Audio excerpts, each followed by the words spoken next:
Уапсена е директорката на комуналното претпријатие во Гостивар, а заедно со неа со лисици на рацете во полициска станица бе одведени и техничкиот директор и раководителот на водоводната мрежа во претпријатието. Обвинителството започна истражни действија, откако мострите од водата во Гостивар пристигнаа кај нив.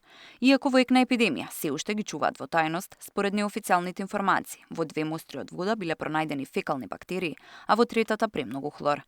Една од насоките која се истражува е дали во водоводната мрежа навлекло фекално загадување, на што било извршено дополнително хлорирање на водата.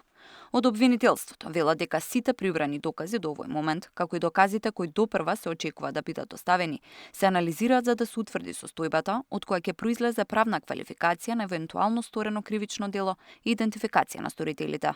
Постапката се уште е во фаза на предистрага која е тајна, велат оттаму. Директорката веќе е суспендирана, дури трае истрагата, соопшти градоначалникот на Гостивар. Во меѓувреме свика кризен штаб и се чекаат резултатите од анализите на водата за да се дезинфицира водоводната мрежа. Валјон Лимани не чувствува морална одговорност за епидемијата, во спротивно досега ќе си дал оставка.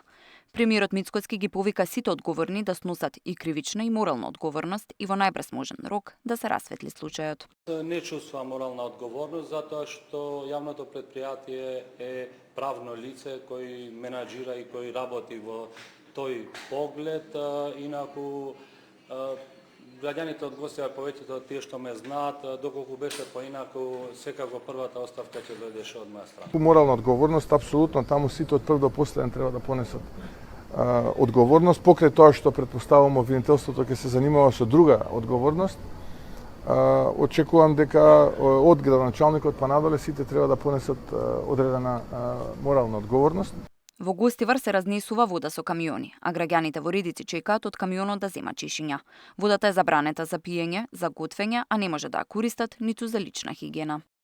Сликата зад мене е слика која што вообичаено може да се види во подрачја погодени од природни катастрофи, но за жал денеска тоа е реалната слика тука во Гостивар со камиони каде што се истовара вода. Тоа е единствениот начин за граѓаните на Гостивар да дојдат до питка вода за пиење, освен секако она која што сами може да се ја купат во продавниците.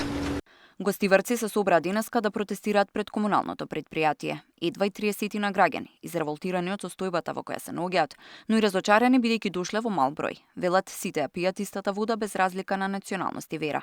Бараат решавање на проблемот и одговорност. Јас случајно прочитав дека ќе има протести и тргнав наваму, мислејќи дека стварно ќе имам голем број несограѓани. Проблемот не е поединечен, проблемот е од цел град и со околината некој дел. Не знам што е поентата и кај се луѓето. Мислам дека тоа е голем скандал во 2026 година да се соочиме со ваков проблем. Многу е тешко затоа што не може да се користи водата за ништо, ни за туширање, ни за миење садови. И баба ми сакаше да дојде, ама ми вика не можам да се измијам, нема да можам да дојдам, нема вода. Ако сега не преземе државава наша, без разлика што било вчера, што ќе биде утре, тогаш јас сметам дека ние сме во незаштитена положба како граѓани на Република Македонија. Водата од градскиот водовод во Гостивар од петокот е забранета за секаква употреба. Тамара Дичевска, Сител телевизија.